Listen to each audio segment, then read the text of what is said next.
Hi, and welcome to Matt Holman Talks Mental Health, the podcast where I have the opportunity to sit down and chat with amazing humans about their journeys with mental health.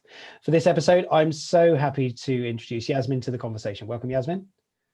Hello, thank you for having me. Oh, you're more than welcome. It's lovely to meet you, virtually, of course. So just brief introduction from me, then I'll get you to do a proper introduction to who you are and what you do.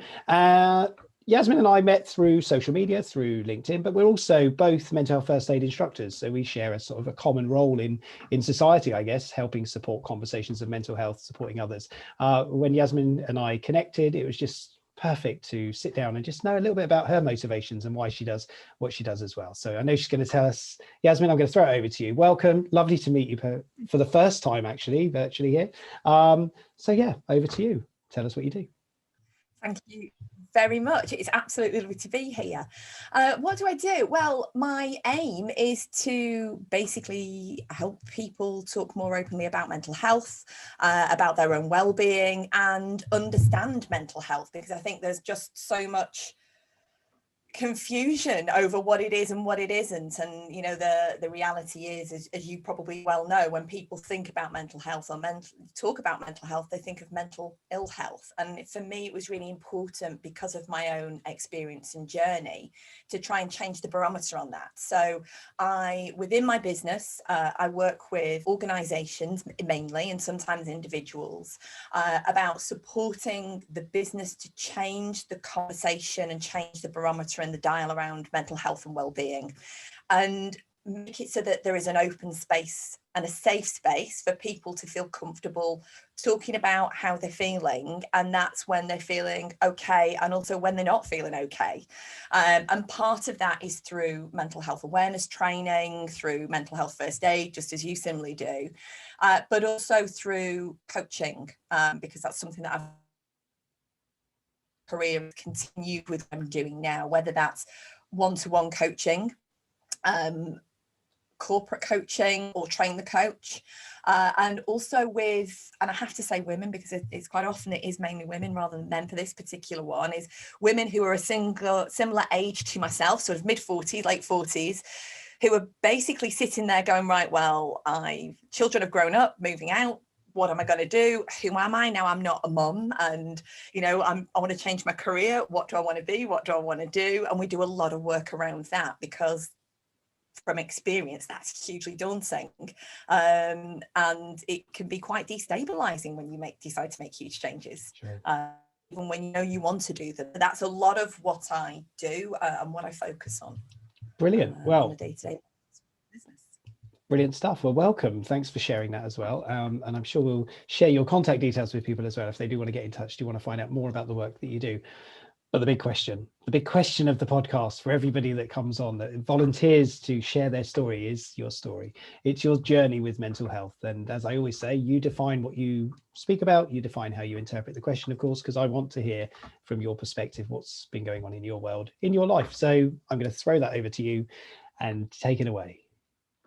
Wow, thank you. Well, I guess my career has been 24, 25 years in corporate retail roles. I was incredibly blessed with my career journey. And I've done lots of different roles, from sales and marketing and education and coaching, and I manage large teams. And I've always believed thoroughly, and I've always said to everybody, whether they're friends, their family, or their work, if you don't love what you do every single day, don't do it. Life's too short, change it. And I was in this halo of a blessed space. I love what I did. I was riding high. I was going from one great role to another great role to another great role. And then something shifted within my life. And it happened to be just before I was 40. I remember looking at myself in the mirror. I was carrying a huge amount more weight than I'm carrying now. And I just thought, I don't want to be fat, unfit, and 40. And I can't do anything about the 40, but I can do something about everything else. Why am I as I am? How do I feel this way? Why do I feel this way? I don't understand. And I did what I always do, or always had done actually, until that point, was when going gets tough, I had two default settings. One, throw yourself deeper into work and just numb everything else out, because that's the best way of dealing with things. The harder you work, the more you numb it. Of course, the problem's going to go away. It doesn't. It gets buried deeper and it comes back bigger. And then the second thing was you pick yourself up, you dust yourself down, and the show goes on. And that's how I kept dealing with what I later became to realize were my own mental health issues. And I just thought if I worked through them or pushed them away or just sort of kept resetting myself, it would all go away. And the reality is it doesn't. And at 40, I moved countries. I moved back to the UK with work. And in the space of a year, I moved countries. I had two new big jobs within the organization that I was in. I went through an incredibly acrimonious divorce that in the end took about 5 years, and had a very serious motorbike accident that I was very lucky to walk away from. And I think everything suddenly came to a head. And again, I went through that pattern of things aren't good right now. So what do? I push myself deeper into work.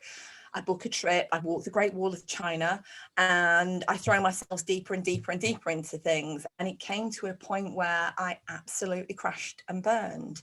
And I genuinely thought that if I took 2 weeks off work and actually just didn't turn my laptop on for once, I'd be okay.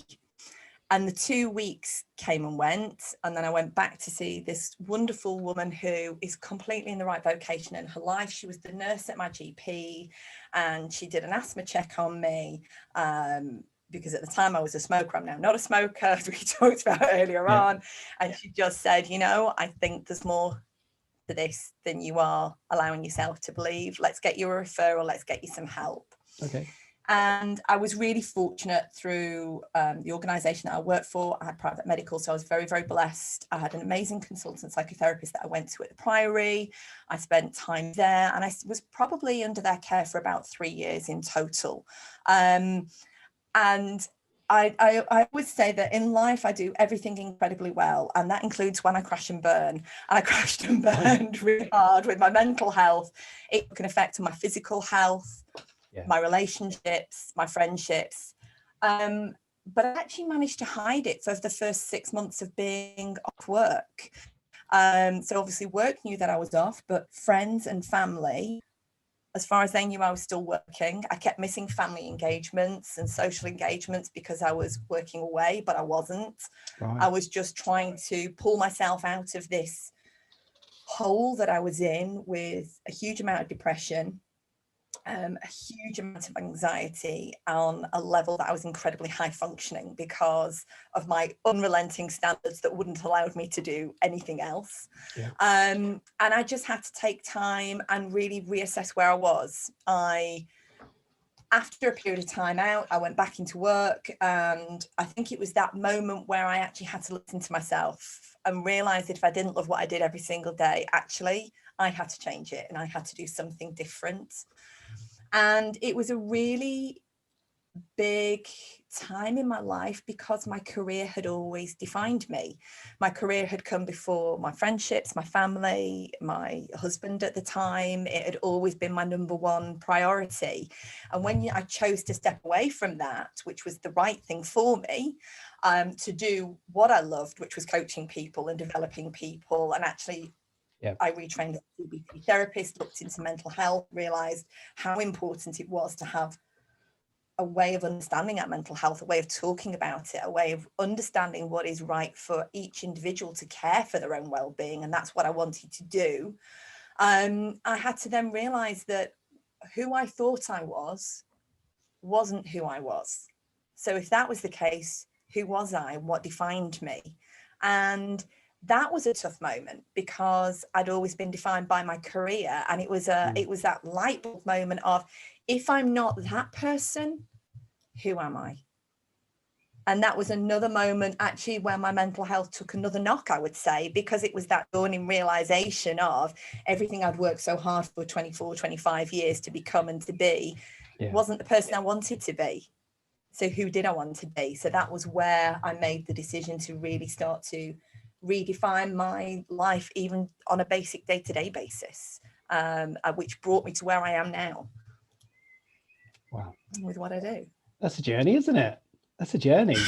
There's elements there. There's well, you know, and it's brought you a place where you now know what you're doing and you understand, and in the purpose point and with the passion that you have, of course. I do want to go through some of those elements, if that's okay with you, because you said, you know, this relationship with this high functioning depression, anxiety. You know, can you define or describe a little bit about some of those feelings you were having when you were going through those challenges, but especially, I guess, in that 6 months that you were out of the loop of work? Can you explain those? The biggest feeling to start with was absolute denial, because there was nothing wrong with me. Yep. Okay. That, you know, that was it. And I can say now there was denial, because at the time there was nothing wrong with me. I'll be right in 2 weeks. It's just a blip. I'm okay. This isn't me. My mental health is always good. I'm a positive person. I you know, I generally am a positive person and always have been through my life. Yep. And I've always been brought up to believe if you want something, go out, work for it, and you can get it, and you can do it. You can put your mind to anything you want. So therefore, for my mind to be the thing that was letting me down, as I saw it, was suddenly my own worst enemy. There was a huge amount of denial around that, and disbelief, and then anger, and that realization that anger was actually directed to myself. And that was really hard when you're angry at yourself, because you can't function to the level that you have been functioning or believe that you should still be functioning at. And then there was a huge feeling of, I'm not only in denial, I'm not only angry with myself, but I'm also a failure. How have I got to my mid-40s and become such a failure in life? And those were those initial thoughts, because everything to that point I'd always done incredibly well at. I'd avoided what I didn't do well at, I have to admit, and people, you know, people who know me know that. I don't juggle because I can't catch. I've worked out over many years of trying. Just can't catch. So just let's not try that, because I can't be good at it, can't catch. And I just realized it wasn't as simple as picking myself up and dusting myself down and the show going on. And it was that realization of, if I want to get better, I have to just really take a look in the mirror, look at the good stuff, look at the bad stuff, look at the destructive behaviors, which for me was always throwing myself into work. And if I wasn't throwing myself into work, I was going full into something else.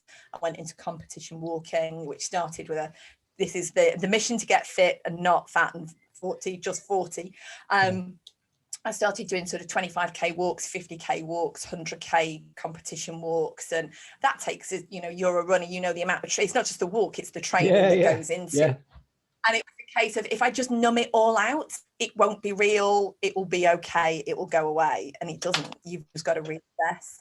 And that was a big learn of the things that I thought drove me, supported me, and kept me healthy, mentally, emotionally, physically. Some of them were really destructive. And it was then understanding that and accepting that I needed to change.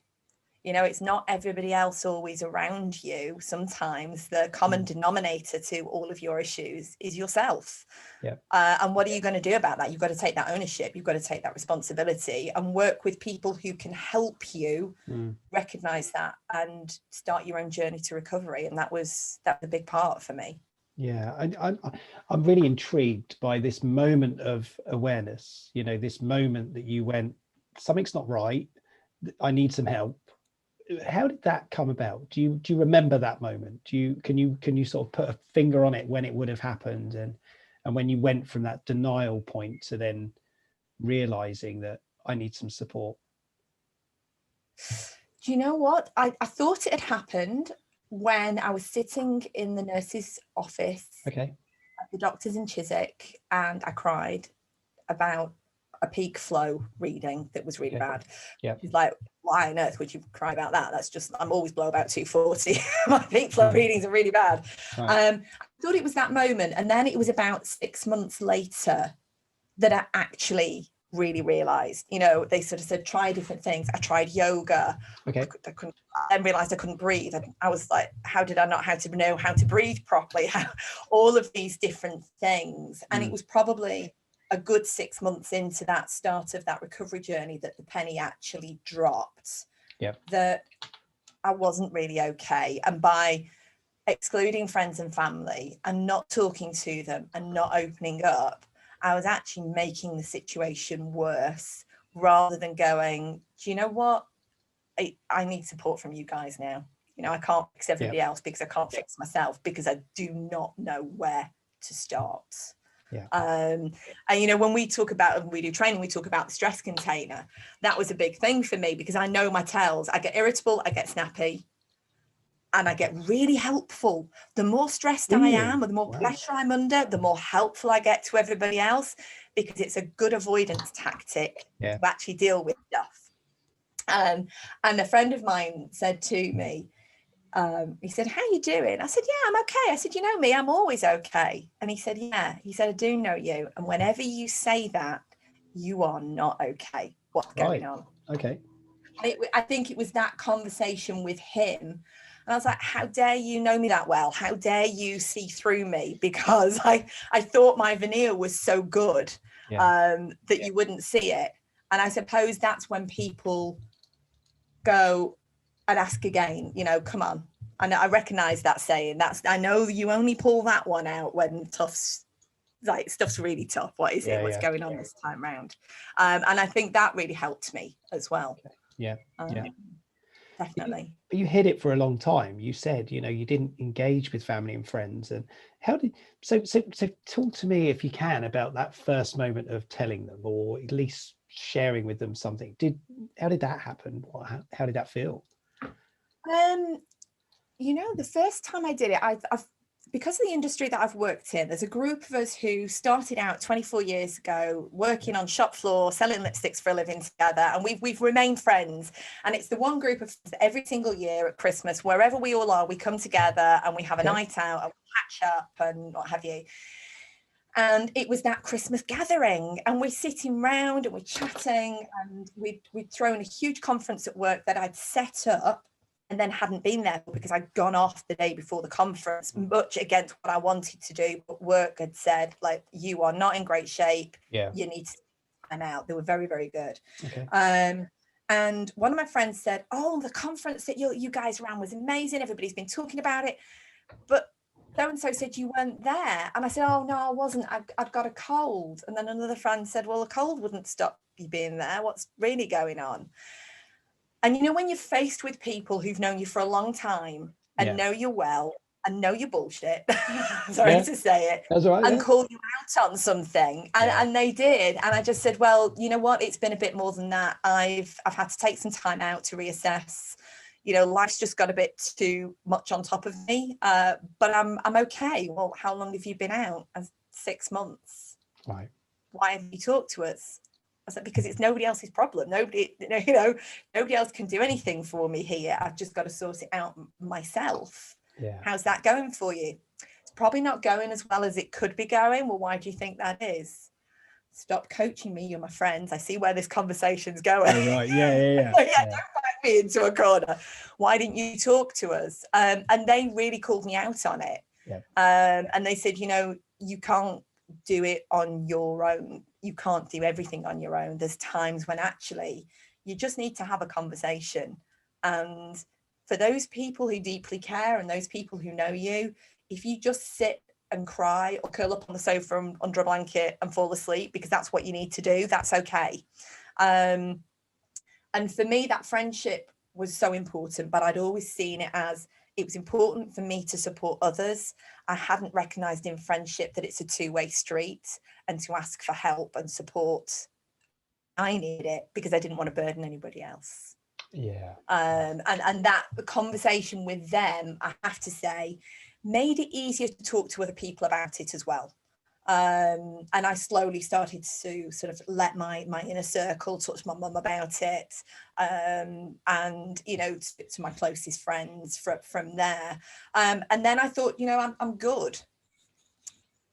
it took a while, and I realized I wasn't, and I needed to do more work, and it wasn't just going to be a short 6-month fix. Sure. It did take a good number of years, and still takes work now, Yep. because life changes all the time. So therefore, you know, it's not a case of it's a broken leg and it's fixed and it's healed and all is good again. It can, you know, as you know, these things are sent to try us, and we've got to keep investing in ourselves, because if we don't, nobody else is going to do it for us.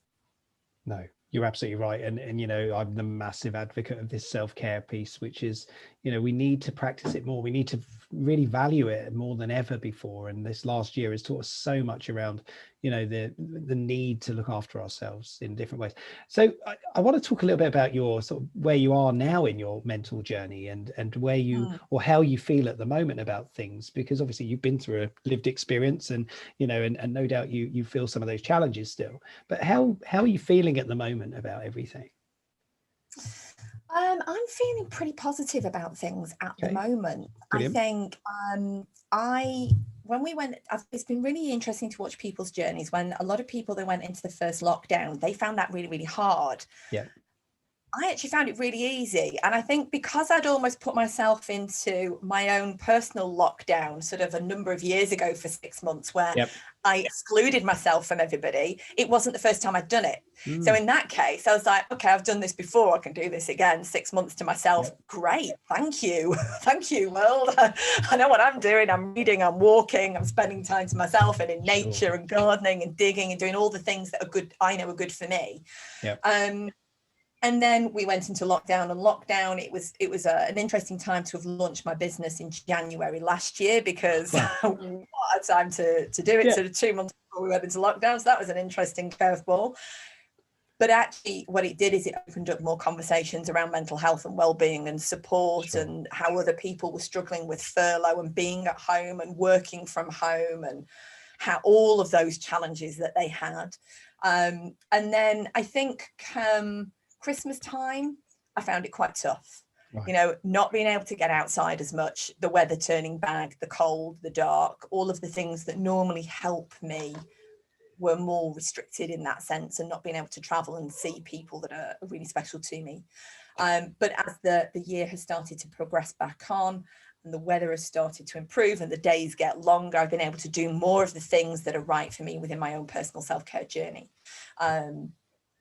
I am lucky that those friends around me know my journey and do check in properly. They know my tells and my signs of when things are okay, and they now feel confident enough to call me out on them, which, you know, I feel very blessed for. And I think there's a lot of hope. I think there's a lot of people who I'm talking to that are very apprehensive at the moment about how we go back out into normal. And it's interesting that I'm having a lot of conversations around that whole re-emergence anxiety. And it's also something that I understand, because I had it when I put myself into my first sort of 6 months of, you know, from mental health. How do I come back out of this? How do I talk to people? How do I open up? How do I, you know, I remember the first day of walking back to the office and how I felt just doing that journey, that walk, because you'd not done it for so long. It's so different. And I do get that. So I am hopeful. I'm hopeful that there's more conversations around mental well-being, and that people feel more supported. And I think we need to keep doing that. I think we need to allow people to realize that it's okay to reach out, just ask a question, talk, and focus on ourselves, and not just deplete our complete battery on supporting other people, or even worrying about things that are either in the past and we can't change, so just like stop worrying about them, or are out of our control, and are the what ifs. It's always the unknowns that I think we expend a lot of energy and time on worrying about when we don't need to, because they may never happen. And a great friend many years ago shared with me statistics around worry, because I was like the world's best worrier. I was so good at it. I'd worry if I didn't have something to worry about. And that actually just changed my view on worry. And they said, you know, 40% of things that we worry about are in the past. We can't change them. Why are you beating yourself up over? Stop, give yourself a break. 40% of things we worry about are the what ifs. They may never happen. Well, only worry about them when they do. And that for me was a big turning point. And I do still remind myself of things like that now. If I start to feel myself getting stressed or incredibly anxious, and I just have to break it down and go, what is it I'm worrying about? And where does it sit on that scale of past, what if, petty or real? Right, let's just put it into that compartment and deal with it accordingly as such. And that very much has helped me. And I do use that a lot. Yeah, well, fascinating insights, and I'm sure others listening to this as well will pick up on that. And it is so true, isn't it? This anxiety and being anxious about feeling anxious, and the health anxiety, of course, is going through the roof right now. And that's one of the big challenges that we're going to face as we come out the other side is a lot of anxiety around those issues as well. So many different avenues of conversations we can go to. I do just want to go back. There was a comment you made a little while ago, and we'll bring it back with a positive tick at the end. But you talked about this feeling of failure at one point when you were feeling low. Did that ever manifest itself into anything else? Did you ever feel anything, sort of any other challenges around that thought, or was that just sort of a fleeting momentary thought? How did that work? It wasn't fleeting. It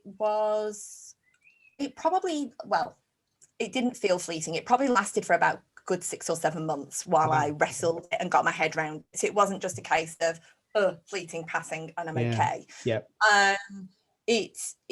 It didn't spiral deeper into why am I here?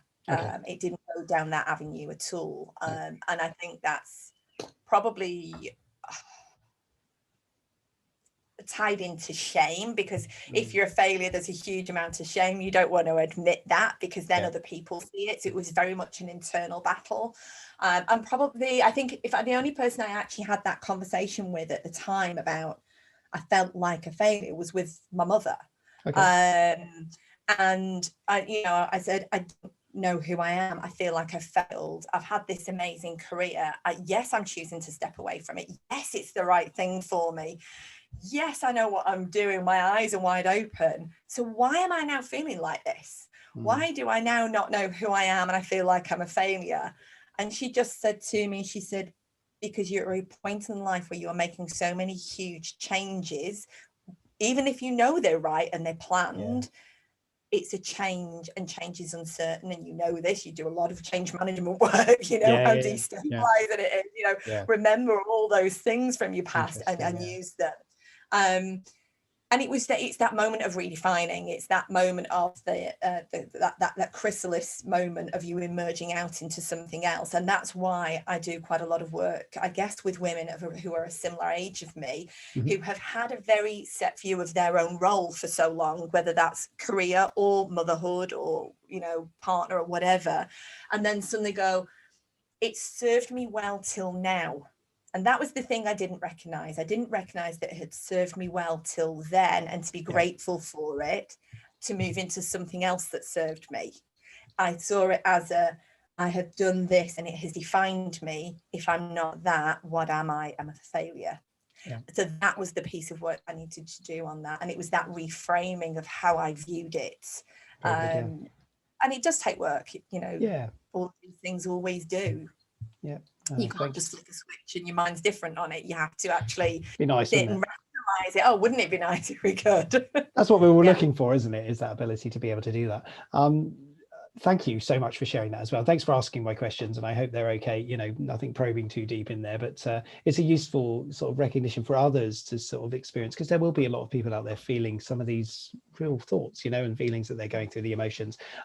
We are coming to the end of this. We're going to have to wrap soon, and there's so many areas we could have gone into and talked about, of course.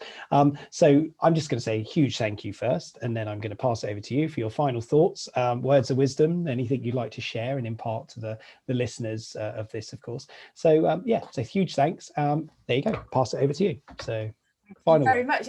It's been a pleasure. I can't believe the time has actually gone so quickly after all of that. I know.